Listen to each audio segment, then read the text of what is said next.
The Mario movie was a smashing success. Oh, not that one. That's more like it. It broke the internet when it was first announced back in September of 2021.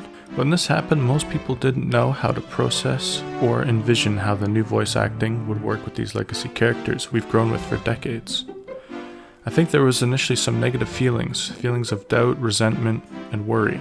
And rightfully so, given the previous track record of movies based on video games. Some failures, to name a few: Double Dragon, the original Super Mario Bros. Movie, Wing Commander, House of the Dead, Alone in the Dark, and in some people's opinion, the Warcraft movie. However, notably lately there have been some video game movies that have broken this curse in recent times. For example, Detective Pikachu, both of the Sonic movies, Jumanji, and Free Guy, to name a few. And these success stories would hopefully provide some hope and security for the Mario movie creators. Then, over the months leading up to the release, these negative emotions started to fade and turn into joy and excitement, as it looked like a movie we'd all hoped for the Mario franchise. And sure enough, the majority loved the movie, and it broke records. However, on April 30th, less than a month after release, the full movie leaked on Twitter and had more than 9 million views. It was unclear at that point if there would be any more leaks or how this would impact the movie's momentum at the box office. However, the good news was the Mario movie triumphed and seemed virtually unaffected. It maintained a strong box office even weeks after opening. Currently, it's the highest grossing movie of the year, with a rake of $1.24 billion. Currently more than double the second highest grossing film of the year, which is currently Guardians of the Galaxy Volume 3, and at the time of this recording is at $659 million at the box office. And of course, this may change as Guardians of the Galaxy Volume 3 continues to play in theaters, and as other movies continue to release throughout the year. Or will it? Let's take a look at some charts. Looking at the domestic box office chart in US dollars for the Mario movie, you can see it had a quite large opening weekend, and the numbers show that typically there's a range in which the movie will continue to gain money at the box office, and expecting sales to slowly drop over the weeks and months after release. But the curious case of the Mario movie is, in fact, it is not sitting within that range, and it's actually performing better than what the opening weekend suggested, which is pretty impeccable, and it's a rare sight to see with movies at the box office. And it becomes even more prevalent when you look at the Guardians of the Galaxy Volume 3 box office domestic chart, which that movie is also doing very well at the box office, but you can see it's lying within this range here. And actually at the lower end of the range. And it's also prevalent here that within the first 6 days for the Mario movie, it made $224.7 million domestically, while Guardians 3 made $138.4 million. So there's quite a sizable gap. So overall, I actually don't really see Guardians 3 overtaking the Mario movie at all, considering the other Guardians movies didn't hit over 1 billion either.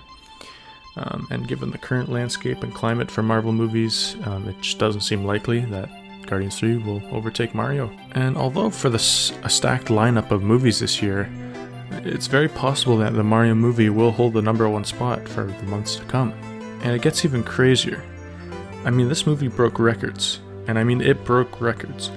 Domestically, it sits only behind The Incredibles 2 for the all-time domestic box office. And it ranks 15th overall, all-time for domestic box office. I mean, it's just ridiculous. And it's also Universal's second biggest domestic box office gross of all time. And Universal is a big movie studio. The only movie it's trailing behind is that of 2015's Jurassic World. It's also become Illumination's highest grossing movie of all time. And they have the Despicable Me franchise, and the Minions franchise, and the Secret Life of Pets, and Sing, and that all these big box office hits of movies, and it's beating them. And more of on a global scale, it's now become the highest grossing movie ever in Mexico.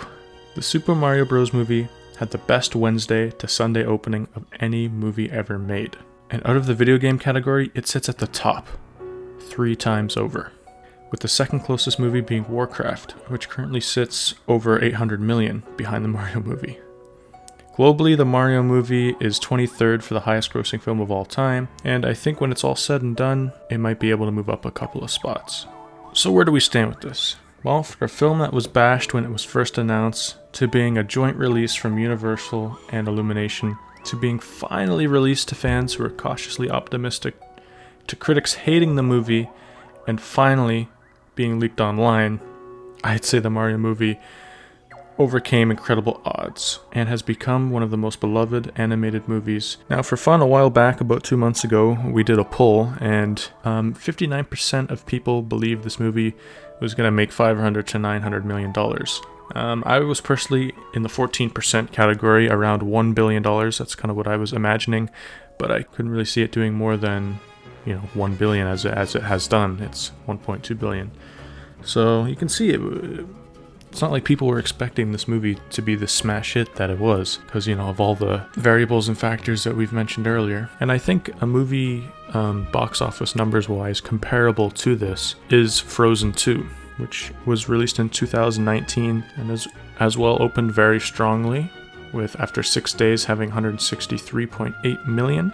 And also at the beginning, it was above that kind of graded margin on the graph for domestic, and it stayed quite near the top. And to me, they kind of have similar looking graphs, and in the end produce pretty similar looking box office numbers. Just goes to show that a movie doesn't need a massive budget, big visual effects, or has to be live action to do well. People will go watch a movie that they're interested in and invested in.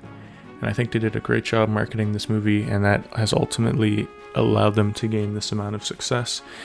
And of course, this movie was built on a brand that has, been going on for decades and is directly tied into a lot of people's lives. I think the Mario movie has warranted itself for redeeming the older Mario Bros. Movie and reigning at the top of 2023's movie box office gross. So as always, let me know what you thought below.